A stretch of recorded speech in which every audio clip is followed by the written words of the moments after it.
Hi, welcome back to another day of e-learning. It's Miss Cobb. Today is Friday, and also we only have 2 more e-learning days. We have Monday and Wednesday. On Wednesday, I really am excited for you guys to see the video for Wednesday. It's going to be a little bit different than normal, and it's going to be pretty fun. On Monday, I think we're going to read a story together. So today is going to be the last thing on our topic of reflection, and we're actually going to get a little scientific today, talking about some science. So we've been spending the last few weeks talking about mindfulness. We've been tying in all of these different topics of movement, care, coping with change. What else did we talk about? Talked about staying focused, calm. All of these things we have tied into mindfulness activities. So let's talk about the science of it. So I have some little pictures to go with it, and then I'm going to be doing a little bit of reading as well. So brain, body, and breathing.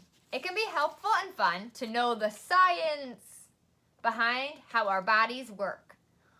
You might be surprised how your brain and breathing affect your emotions. Air travels into the lungs.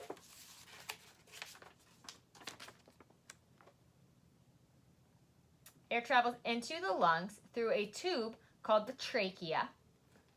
So on our picture, that's right here. It's just showing the bottom part of it. You take air in through your nose and mouth, and then it goes into the trachea. Your lungs are filled with tiny sacs. They fill with air and expand as you breathe in. So that's what this is showing, and then it's showing it up closer. That's all of these tiny little sacs in your lungs. So they fill up with air as you breathe and expand as you breathe in. Part of your ribs are made of a flexible material called cartilage. This lets your rib cage expand when you breathe in. So what's shown in red, it's not really red, but it's just to show you, that part is flexible, and that's what allows your rib cage to expand as you breathe in. So I want you to put your hands on your ribs and take a deep breath in. Feel how it expands. If it was just bones can't do that, but you have a part towards the front that is flexible and will allow your ribs to expand. You also have, now my picture does not show this one, but your diaphragm is below there. And the diaphragm is a muscle that pulls down when you breathe in, which draws air into the lungs. So as we breathe, we say we want to do diaphragm breathing or breathe with our diaphragm. It means instead of focusing on just expanding our rib cage, breathing up here, we're going to breathe down here. We should be filling up like a balloon. I've talked about that before. So what we're going to do is we breathe in and we can feel our stomach get big.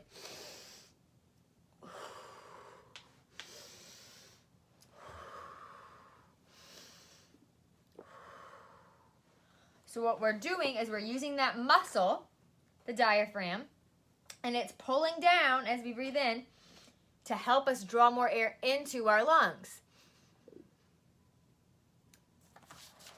Your lungs, let's look at the lung picture again. Your lungs take in oxygen from the air and get rid of extra carbon dioxide. This is what the book looks like that I'm reading this information from, if you want to see it. So your lungs take in oxygen from the air and get rid of extra carbon dioxide.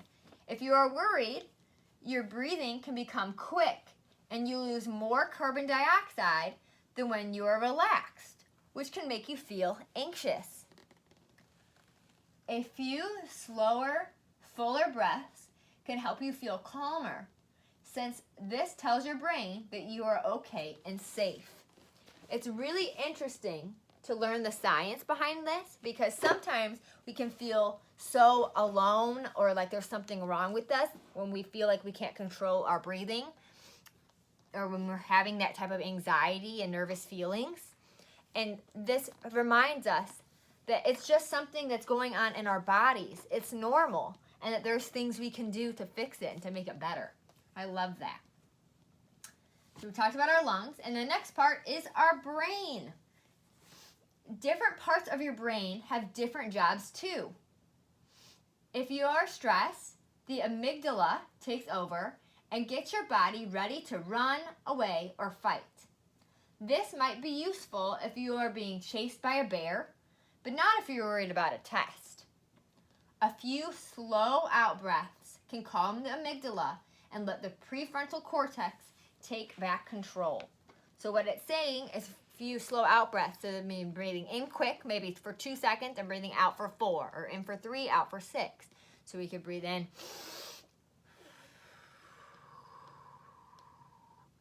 The important thing is making sure that your out breath is basically twice as long as your in breath. So now we're going to talk about those 3 different types, or not types, but parts of your brain. Let's see. I have a cute little picture for this one too. So what this says is, it says, the prefrontal cortex helps us make good choices, pay attention, and learn. So that's why we have that little picture. Come on. Let's go. Of that smart brain right there. That's our prefrontal cortex. Then we have the amygdala. That's that mad dog. The amygdala helps us, or keeps us safe. It is where all our emotions come from. But sometimes if we have strong emotions, it keeps us from thinking clearly. So it can be helpful, but other times it is not so helpful because we don't know what emotions to feel and what to do. And then we have the hippocampus. The hippocampus helps us remember what we learn and stores our memories. So our picture for our hippocampus is showing a memory of reading a book and remembering it. He remembers. So a little bit more on those parts. The prefrontal cortex is like the wise owl of the brain. So again, we said it was that picture with the glasses on. It's the wise owl of the brain. It's the part you use when you think through ideas and make decisions. When you're calm, this part is in charge, and you take natural breaths. So normally, you're not even thinking about how you're breathing. And that's because you're using your prefrontal cortex. You're all calm, you're in charge, you're taking natural breaths. Then the amygdala acts as your watchdog in the brain, always on the alert for danger. It's good that you have that, because if something was actually dangerous, it would kick into gear. When you're worried, it makes you breathe quicker and your heart beats faster.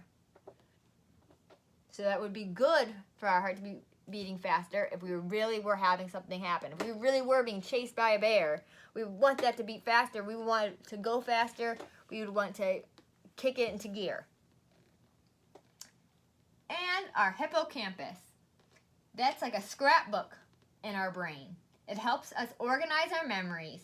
Strong emotions can be stored in the amygdala. That's why our bodies can react strongly to emotions. So we can store those emotions in our...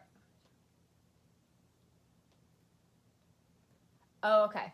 So it helps us organize our memory, but then the strong emotions can be stored in the amygdala, and that's why our bodies react strongly to some memories, because we have the memory, and then the emotion that's tied with it goes back to that amygdala, that watchdog. And so an emotion, our memory can evoke strong emotions and strong feelings.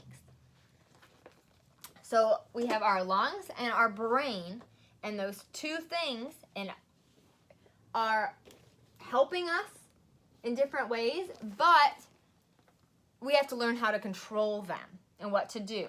So by controlling our breathing, we can train our body and our brain how to react to different things. Pretty cool. And that is science. All right, that's what I had for today. I hope you liked our little mini science lesson on our lungs and our brain and how our breathing can change things. So that is it for today. We have 2 more e-learning days. 2. And we have some fun stuff coming up. Like I said, I plan over the summer to continue doing videos, but as far as e-learning goes, you guys are almost there. Great job. Also, in case you wondered about my hair changing over the course of the past few weeks, I have been changing it. I kept doing different things to try to get, this was what I was going for, my final look. But hair is a process. It takes time to change correctly and to do it in a healthy way. So this is finally my final look. So hope you like it, but it makes me feel happy. So that's it, guys. Have a great weekend. I'll see you on Monday.